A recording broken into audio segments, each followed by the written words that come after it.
সেনাবাহিনী আমাদের গর্বিত সেনাবাহিনী, ইতিহাসের গুরুত্বপূর্ণ বাঁকে তাদের অনেক মর্যাদাপূর্ণ অবদান রয়েছে। বাংলাদেশের স্বাধীনতা আন্দোলনের মধ্য দিয়ে আমাদের এই সেনাবাহিনী গড়ে উঠেছে।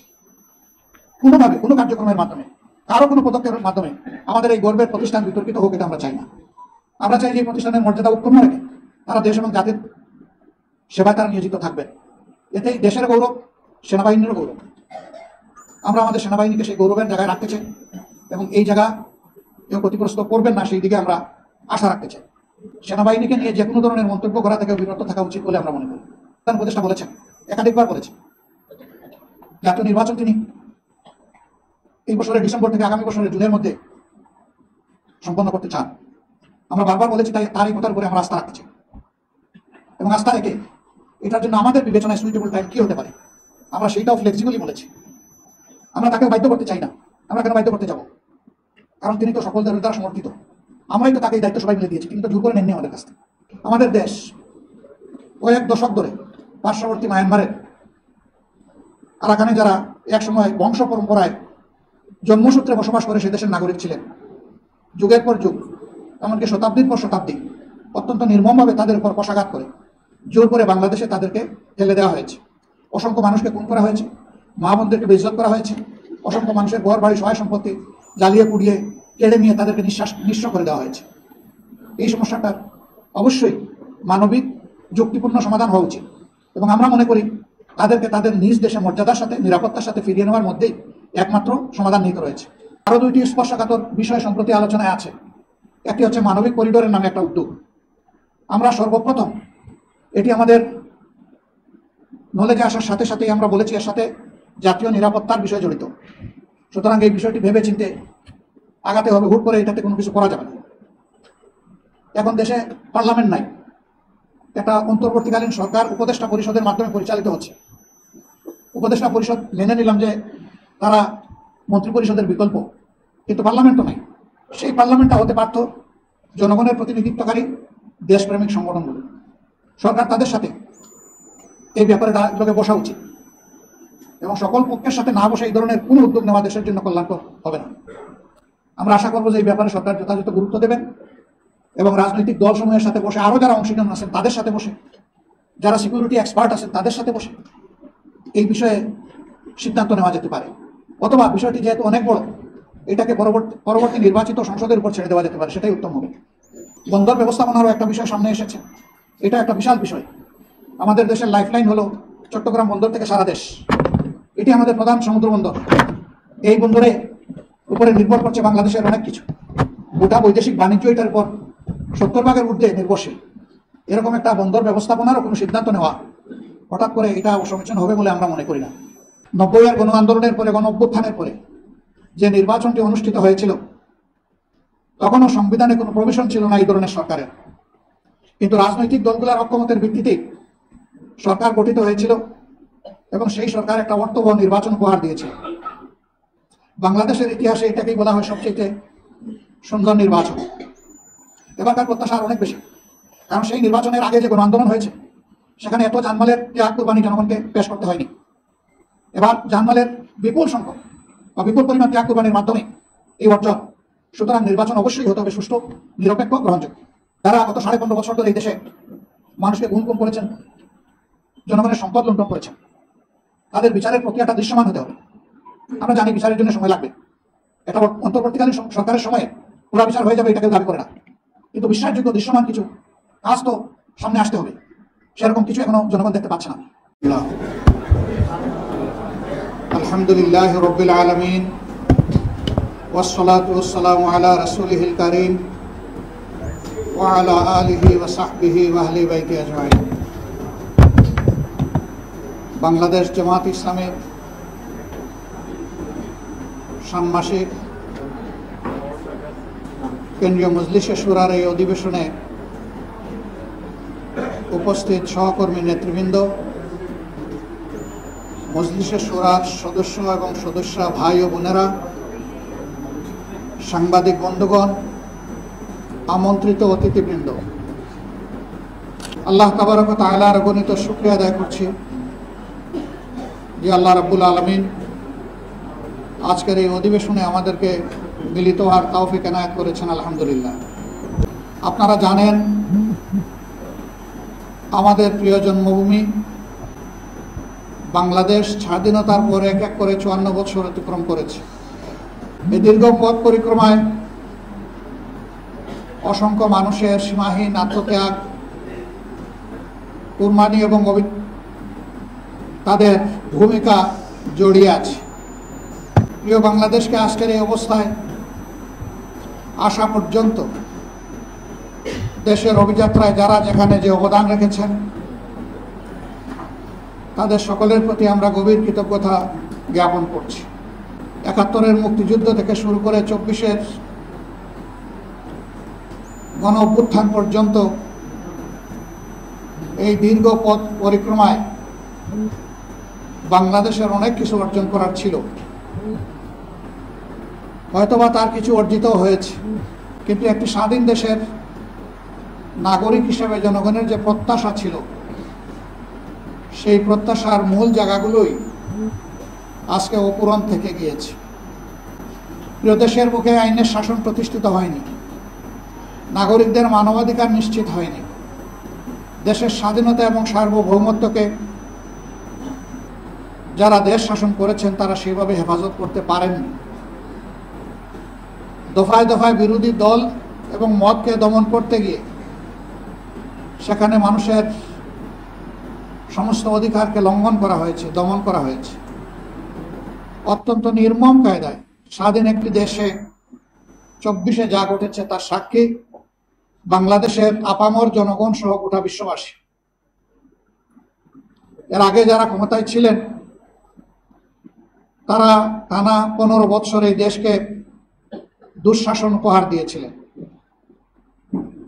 পুরোটা সময় জুড়ে মানুষ দুঃস্বপ্নের মধ্যে বসবাস করেছে। হাজারো জীবনের বিনিময়ে অসংখ্য মানুষের পঙ্গুত্ব বরণ করা, জেল এবং জুলুমের স্টিম রুলার এই জাতির উপর চাপিয়ে দেওয়া হয়েছিল। জাতির বিচক্ষণ গর্বিত নেতৃবৃন্দকে প্রতিহিংসার বশবর্তী হয়ে কাউকে বিচারিকভাবে হত্যা করা হয়েছে, আবার কাউকে বিনা বিচারে হত্যা করা হয়েছে। মেয়ের সংস্কৃতিতে নতুন করে বাংলাদেশে আয়নাগরের দুষ্ট সংস্কৃতি সংযোজন করা হয়েছে। জায়গায় জায়গায় আয়নাগর ছিল, এ বাস্তবতা আজকে কেউ অস্বীকার করে না। ইতিমধ্যে জাতিসংঘের ফ্যাক্ট ফাইন্ডিং কমিটি এবং মানবাধিকার কমিশন তারা জুলাই এবং আগস্টে ঘটে যাওয়া ঘটনাবলীর ব্যাপারে একটা রিপোর্ট পেশ করেছে। এই রিপোর্টে বিগত সরকারকে স্পষ্টভাবে দায়ী করা হয়েছে। প্রিয় দেশবাসী, যে আমরা সকলেই বর্তমানে একটা বিশেষ অবস্থায় জাতির একটি গুরুত্বপূর্ণ বাঁকে আমরা অবস্থান করছি। এই বাঁকটি সফলভাবে আমাদেরকে অতিক্রম করতে হবে ইনশাআল্লাহ। বিশেষ করে গত কয়েকদিন ধরে দেশে ঘটে যাওয়া অনেকগুলা ঘটনা প্রিয় দেশবাসীকে এবং এই দেশের মানুষ যারা প্রবাসে আছেন সবাইকে বিচলিত করে তুলেছে। আমরা বিচলিত না হলেও এদিকে সতর্ক দৃষ্টি রাখছি। একটি দায়িত্বশীল সংগঠন হিসাবে এই পরিস্থিতিতে জামাত ইসলামী চুপ করে থাকতে পারে না। এই জন্য ইতিমধ্যেই আপনারা লক্ষ্য করেছেন বাংলাদেশ জামাত ইসলামী দ্রুততম সময়ের মধ্যে নির্বাহী পরিষদের সভায় মিলিত হয়েছে। আমরা দেশের চলমান পরিস্থিতি নিয়ে বিস্তারিত আলোচনা করেছি। আলোচনার পরে আমরা উপসংহারে উপনীত হয়েছি সংঘাত এবং কাদা ছোড়াছুড়ির মধ্য দিয়ে জাতিকে আর অনিশ্চয়তার দিকে ঠেলে দেওয়া কোনো অবস্থায় সমীচীন হবে না। এই সংস্কৃতির অবসান হওয়া উচিত। এর জন্য প্রয়োজন অর্থবহ ডায়ালগ। এই দায়িত্বটা মূলত বর্তমান সরকারকেই নিতে হবে এবং তাদেরকে এই ডায়ালগের ব্যবস্থা করে দিতে হবে। সমস্যা যত বড়ই হোক, আমরা এটা বিশ্বাস করি যে আলোচনার মধ্য দিয়ে সন্তোষজনক সমাধানে পৌঁছা সম্ভব। বাংলাদেশ জামাত ইসলামী তার নিজস্ব অবস্থান থেকে ইতিমধ্যে কতিপয় পদক্ষেপ গ্রহণ করেছে। প্রথমত, নির্বাহী পরিষদের বৈঠক থেকে আমরা অন্তর্বর্তীকালীন সরকারকে আহ্বান জানিয়েছি সর্বদলীয় বৈঠক আহ্বান করার জন্য। জাতীয় স্বার্থকে প্রাধান্য দিয়ে আমরা আশা করি সেই বৈঠকে ভালো কিছু বের হয়ে আসবে। অতীতেও আমরা লক্ষ্য করেছি এ ধরনের পরিস্থিতিতে দেশ এবং জনগণ যখন মুখোমুখি হয়েছে তখন ডায়ালগের এই উদ্যোগও সফল হয়েছে। আমরা আশাবাদী আলাপ আলোচনার মধ্য দিয়ে সকল সমস্যার সমাধান করা সম্ভব। বাংলাদেশ জামাত ইসলামী রাজনীতি হচ্ছে দেশ এবং জনগণের কল্যাণে। সুতরাং আমরা দলীয় স্বার্থকে দেশের স্বার্থের, জনগণের স্বার্থের উপরে দেখি না। আমরা আমাদের দলীয় স্বার্থকে সাজাই জনগণের স্বার্থের আলোকে। জনগণের স্বার্থ এবং কল্যাণ যেখানে নিহিত রয়েছে সেই বিষয়টাকে প্রাধান্য দিয়েই আমাদের সকল পরিকল্পনা এবং কর্মসূচি রচিত এবং পরিচালিত হয়ে থাকে।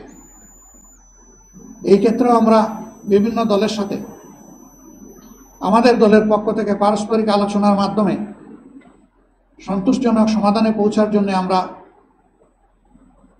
উদ্যোগ গ্রহণ করেছি এবং সেই উদ্যোগের আমরা ইতিবাচক কিছু ফলও দেখতে পাচ্ছি। আমরা আশা করি জাতির মধ্যে যে আতঙ্ক আশঙ্কা তৈরি হয়েছে ইনশাআল্লাহ সকল পক্ষের আন্তরিক অংশগ্রহণের মাধ্যমে জাতি হিসাবে আমরা একটা সন্তোষজনক সমাধানের জায়গায় পৌঁছতে পারব। প্রিয় দেশবাসী, এই সময় কতগুলা প্রসঙ্গ একেবারেই গুরুত্বপূর্ণ। 24-এ যে পরিবর্তন হয়েছে এই পরিবর্তনের একটি বিশাল আকাঙ্ক্ষার জায়গা রয়েছে। বিশেষ করে যে তরুণ ছাত্র সমাজ জীবন বাজি রেখে তারা রুখে দাঁড়িয়েছিল এবং জনগণও তাদের ডাকে সাড়া দিয়েছিল।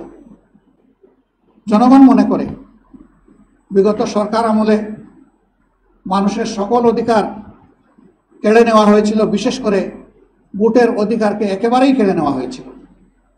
পরপর 3টি নির্বাচনের নামে চরম তামাশা করা হয়েছে এই জাতির সাথে। 14 নির্বাচনে 154 জন বিনা প্রতিদ্বন্দ্বিতায় নির্বাচিত, 18-এর নির্বাচন নিশিরাত, 24-এর নির্বাচন দামি এবং আমি। এইভাবে গোটা নির্বাচন ব্যবস্থাকে ধ্বংস করা হয়েছে। একদিকে যেমন মানুষের ভোটের অধিকার কেড়ে নেওয়া হয়েছে, ঠিক তার পাশাপাশি মানুষের অন্তরে নির্বাচন সম্পর্কে এক ধরনের অনীহা তৈরি করা হয়েছে। এর অবসানের জন্য অবশ্যই এমন একটি নির্বাচন হতে হবে যেই নির্বাচনের মাধ্যমে জনগণের মতের প্রতিফলন হবে এবং জনগণের কাঙ্ক্ষিত প্রতিনিধিরা নির্বাচিত হয়ে জনগণের নেতৃত্ব প্রদান করবেন। এদেশেই তার নজির রয়েছে। 90-এর গণ আন্দোলনের পরে, গণ অভ্যুত্থানের পরে যে নির্বাচনটি অনুষ্ঠিত হয়েছিল তখনও সংবিধানে কোনো প্রভিশন ছিল না এই ধরনের সরকারের, কিন্তু রাজনৈতিক দলগুলোর অক্ষমতার ভিত্তিতেই সরকার গঠিত হয়েছিল এবং সেই সরকার একটা অর্থবহ নির্বাচন উপহার দিয়েছিল। বাংলাদেশের ইতিহাসে এটাকেই বলা হয় সবচেয়ে সুন্দর নির্বাচন। এবারকার প্রত্যাশা আর অনেক বেশি, কারণ সেই নির্বাচনের আগে যে গণ আন্দোলন হয়েছে সেখানে এত জানমালের ত্যাগ কুরবানি জনগণকে পেশ করতে হয়নি। এবার জানমালের বিপুল সংখ্যক বা বিপুল পরিমাণ ত্যাগ কুরবানির মাধ্যমে এই অর্জন। সুতরাং নির্বাচন অবশ্যই হতে হবে সুষ্ঠু, নিরপেক্ষ, গ্রহণযোগ্য। এর জন্য জামাত ইসলামী মূল থেকেই দাবি করেছিল একটি সুষ্ঠু নির্বাচনের জন্য 2টি রোডম্যাপ সরকারের কাছে আমরা প্রত্যাশা করেছিলাম, দাবি করেছিলাম। নির্বাচনকে অর্থবহ করার জন্য গুরুত্বপূর্ণ কিছু সংস্কার লাগবে। আমরা বলেছিলাম যে সংস্কারের একটা রোডম্যাপ দেওয়া হোক, যে এই মাসের ভিতরে সংস্কার সম্পন্ন হবে, এরপরেই নির্বাচনের একটা রোডম্যাপ তার পাশাপাশি দেওয়া হোক, তাহলে জনগণের স্বস্তি এবং আস্থা তৈরি হবে। কিন্তু এখন পর্যন্ত 2টি রোডম্যাপের কোনোটাই জনগণের সামনে আসেনি। এখান থেকেও কিছু সন্দেহ সংশয় জন্ম নিয়েছে। আমরা এখনও সরকারকে অনুরোধ করব যে 2টি রোডম্যাপ যথাসম্ভব শীঘ্র এটাকে জনসম্মুখে প্রকাশ করা হোক তাহলে জনগণে আস্থা ফিরে আসবে। আমরা এবং এদেশের জনগণ যেন তেন কোনো নির্বাচন আমরা চাই না। নির্বাচনের মধ্য দিয়ে আবার যদি নির্বাচনী ব্যবস্থা নিহত হয়, তাহলে ওরকম একটা নির্বাচন অবশ্যই জনগণ কবুল করবে না, প্রত্যাখ্যান করবে। এই জন্য সুষ্ঠু নির্বাচনের স্বার্থেই এই দুটি রোডম্যাপ অপরিহার্য হয়ে পড়েছে। তারপরে আমাদের দাবি ছিল, যারা গত 15.5 বছর ধরে এই দেশে মানুষকে গুম কম করেছেন, জনগণের সম্পদ লুণ্ঠন করেছেন, তাদের বিচারের প্রক্রিয়াটা দৃশ্যমান হতে হবে। আমরা জানি বিচারের জন্য সময় লাগবে। এটা অন্তর্বর্তীকালীন সরকারের সময়ে পুরা বিচার হয়ে যাবে, এটা কেউ দাবি করে না। কিন্তু বিশ্বাসযোগ্য দৃশ্যমান কিছু কাজ তো সামনে আসতে হবে। সেরকম কিছু এখনো জনগণ দেখতে পাচ্ছে না। এই জায়গায়ও জনগণের আশঙ্কা, যদি অপরাধীদের বিচার সুষ্ঠুভাবে না হয়, তাহলে অপরাধ চক্র বৃদ্ধি পাবে এবং বাংলাদেশ ভবিষ্যতে গভীর অন্ধকারে তলিয়ে যেতে পারে। আমরা এটা হতে দিতে পারি না। এই জন্যে সংশ্লিষ্ট কর্তৃপক্ষের কাছে আমাদের উদাত্ত আহ্বান, বিচারকে কঠোর পরিশ্রম করে নির্ভুলভাবে সুন্দরভাবে আপনারা দৃশ্যমান করুন। আপনারা জনগণের সমর্থন পাবেন ইনশাআল্লাহ। এটাও ঠিক যে আমরা যেন তেন কোনো বিচার চাচ্ছি না। বিচারের নামে যে অবিচার আমাদের উপর করা হয়েছে বা অন্যদের উপর করা হয়েছে, সেটাও আমরা চাই না। আমরা চাই বিচারটা ফেয়ার হোক। সম্মানিত ভাইরা, এই বিষয়গুলো সামনে রেখে এই সম্প্রতি কয়েকদিন ধরে অনেক কিছু হয়ে গেল। আমরা আশা করি যে বিষয়টা সামনে বাড়বে না। আরও দুইটি স্পর্শকাতর বিষয় সম্প্রতি আলোচনায় আছে। একটি হচ্ছে মানবিক করিডোরের নামে একটা উদ্যোগ। আমরা সর্বপ্রথম এটি আমাদের নলেজে আসার সাথে সাথেই আমরা বলেছি এর সাথে জাতীয় নিরাপত্তার বিষয় জড়িত। সুতরাং এই বিষয়টি ভেবে চিন্তে আগাতে হবে। হুট করে এটাতে কোনো কিছু করা যাবে না। এখন দেশে পার্লামেন্ট নাই। একটা অন্তর্বর্তীকালীন সরকার উপদেষ্টা পরিষদের মাধ্যমে পরিচালিত হচ্ছে। উপদেষ্টা পরিষদ মেনে নিলাম যে তারা মন্ত্রী পরিষদের বিকল্প, কিন্তু পার্লামেন্ট তো নাই। সেই পার্লামেন্টটা হতে পারত জনগণের প্রতিনিধিত্বকারী দেশপ্রেমিক সংগঠনগুলো। সরকার তাদের সাথে এই ব্যাপারে লোকে বসা উচিত এবং সকল পক্ষের সাথে না বসে এই ধরনের কোনো উদ্যোগ নেওয়া দেশের জন্য কল্যাণকর হবে না। আমরা আশা করবো যে এই ব্যাপারে সরকার যথাযথ গুরুত্ব দেবেন এবং রাজনৈতিক দলসমূহের সাথে বসে, আরও যারা অংশীদার আছেন তাদের সাথে বসে, যারা সিকিউরিটি এক্সপার্ট আছেন তাদের সাথে বসে এই বিষয়ে সিদ্ধান্ত নেওয়া যেতে পারে। অথবা বিষয়টি যেহেতু অনেক বড়, এটাকে পরবর্তী নির্বাচিত সংসদের উপর ছেড়ে দেওয়া যেতে পারে, সেটাই উত্তম হবে। বন্দর ব্যবস্থাপনারও একটা বিষয় সামনে এসেছে। এটা একটা বিশাল বিষয়। আমাদের দেশের লাইফলাইন হলো চট্টগ্রাম বন্দর থেকে সারা দেশ। এটি আমাদের প্রধান সমুদ্র বন্দর। এই বন্দরে উপরে নির্ভর করছে বাংলাদেশের অনেক কিছু। গোটা বৈদেশিক বাণিজ্য এটার উপর 70% ঊর্ধ্বে নির্ভরশীল। এরকম একটা বন্দর ব্যবস্থাপনারও কোনো সিদ্ধান্ত নেওয়া হঠাৎ করে এটা সমীচীন হবে বলে আমরা মনে করি না। এই বিষয়গুলো ভেবে চিনতে আরও অংশীজনের সাথে আলাপ করে কি করা যায় সে বিষয়গুলো সামনে নিয়ে আসা উচিত। সম্মানিত ভাইরা, সেনাবাহিনী আমাদের গর্বিত সেনাবাহিনী। ইতিহাসের গুরুত্বপূর্ণ বাঁকে তাদের অনেক মর্যাদাপূর্ণ অবদান রয়েছে।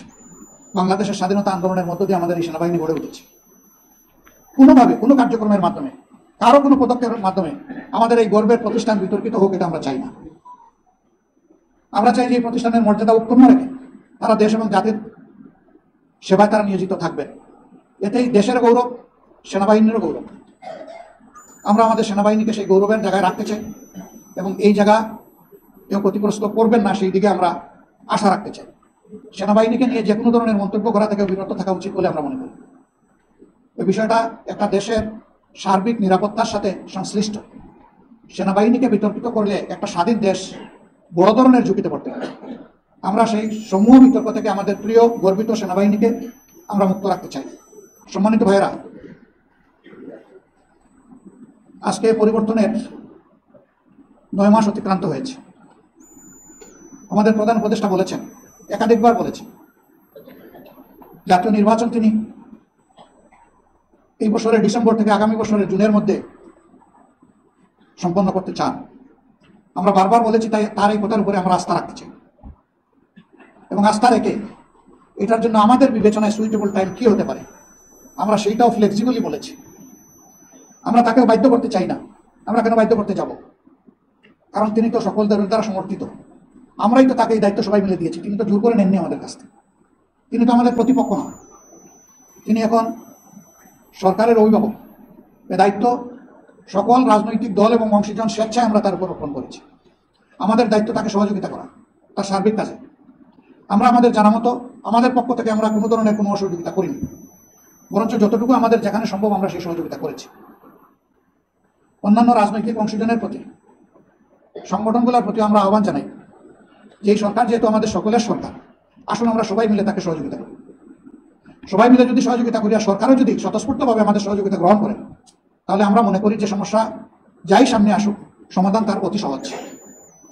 কিন্তু এখানে বোঝাপড়ায় যদি কোনো গ্যাপ তৈরি হয় আর জাতি যদি কোনো সংকটে পড়ে, এ দায় আমরা কেউ এড়াতে পারবো না। অতএব দায় সৃষ্টি হওয়ার আগেই সমাধানের পথে হাঁটাটাই হচ্ছে বুদ্ধিমানের কাজ, উত্তম কাজ। আমরা সরকার এবং রাজনৈতিক দলগুলোর প্রতি উদাত্ত আহ্বান জানাই যে পারস্পরিক সহযোগিতার মনোভাব নিয়ে আসল প্রিয় দেশকে, জাতিকে আমরা আশাবাদী করি এবং সামনের দিকে এগিয়ে নিয়ে যাই। সম্মানিত সাংবাদিক বন্ধুগণ, আমাদের দেশটি দীর্ঘদিন মজলুম ছিল, কিন্তু আমরা বিশ্বের মানচিত্রের দিকে যদি তাকাই তাহলে আরো কিছু বেদনাদায়ক ঘটনা আমরা লক্ষ্য করি। ফিলিস্তিন দশকের পর দশক, গাজা বছরের পর বছর আজকে দারুণভাবে নির্যাতিত এবং নিষ্পেষিত। আমরা বিশ্ব সম্প্রদায়ের প্রতি আহ্বান জানাই যে আমরা যারা মানবাধিকারে বিশ্বাস করি, এই মানুষগুলোকে তাদের অধিকার নিয়ে সম্মানের সাথে বাঁচতে দিই।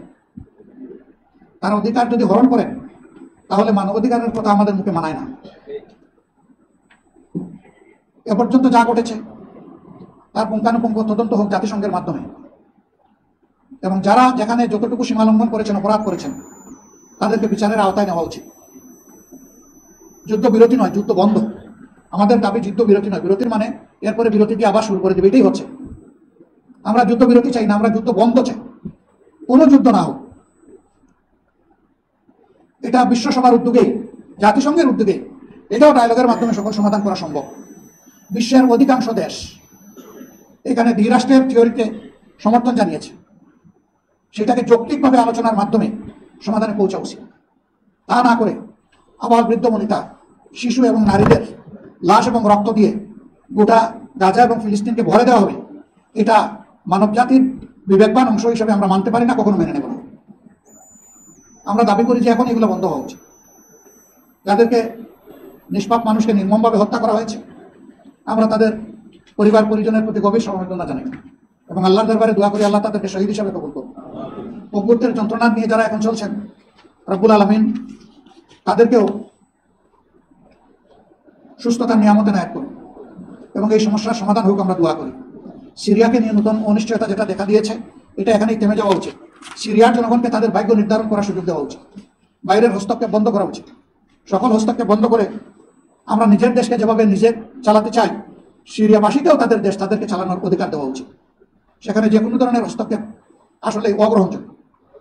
আমাদের দেশ কয়েক দশক ধরে পার্শ্ববর্তী মায়ানমারের আরাকানে যারা একসময় বংশ পরম্পরায় জন্মসূত্রে বসবাস করে সে দেশের নাগরিক ছিলেন, যুগের পর যুগ, এমনকি শতাব্দীর পর শতাব্দী অত্যন্ত নির্মমভাবে তাদের উপর কষাঘাত করে জোর করে বাংলাদেশে তাদেরকে ঠেলে দেওয়া হয়েছে।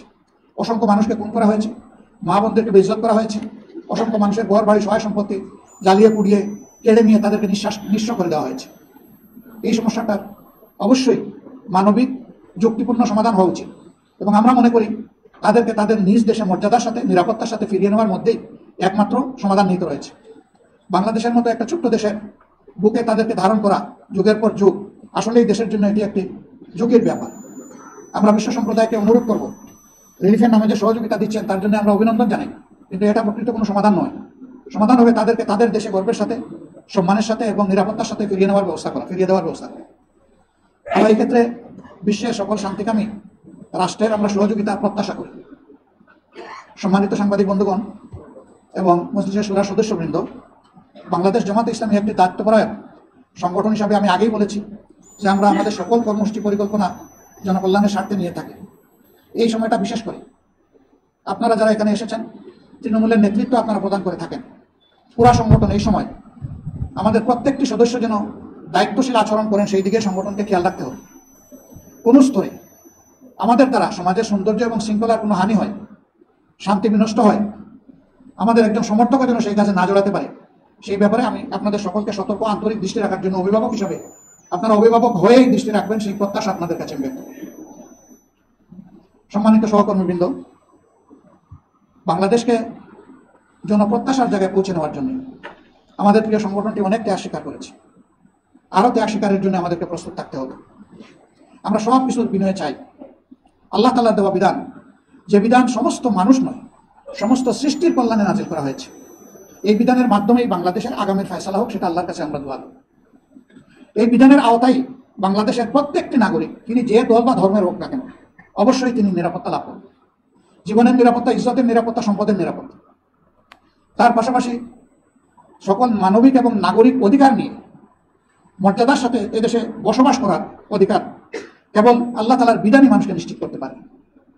এই জন্যই আমাদের লড়াই, আমাদের সংগ্রাম, আমাদের চেষ্টা প্রচেষ্টা। আমরা শান্তিপূর্ণভাবে সমাজের এই রূপান্তর চাই। এই জন্যে দেশপ্রেমিক সকল শক্তির কাছে, ব্যক্তির কাছে আমাদের আকুল আবেদন, এই প্রক্রিয়া তারা যেন এগিয়ে এসে আমাদেরকে সহায়তা করে একটি দুর্নীতিমুক্ত মানবিক কল্যাণ রাষ্ট্র গড়ার কাজে তারাও যেন গর্বিত অংশীদার হয়। এই জন্য জনগণের সমর্থন, ভালোবাসার পাশাপাশি আমরা প্রিয় জনগণের কাছে উত্তম পরামর্শ এবং আমাদের কাজের যৌক্তিক সমালোচনাও আমরা কামনা করি। এর মধ্য দিয়ে ইনশাআল্লাহ এই লক্ষ্য উদ্দেশ্যকে সামনে রেখে জামাত ইসলামী সহ যারাই বাংলাদেশে কাজ করছেন, আমরা সবাই মিলে একটি সোনালী সমাজ, সত্যিকারে একটা স্বাধীন দেশে যে মর্যাদাপূর্ণ সমাজ গড়ে ওঠা দরকার, তা আশা করি আল্লাহ তাআলার রহমতে এবং জনগণের সহযোগিতায় আমরা গড়ে তুলতে সক্ষম হব ইনশাআল্লাহ।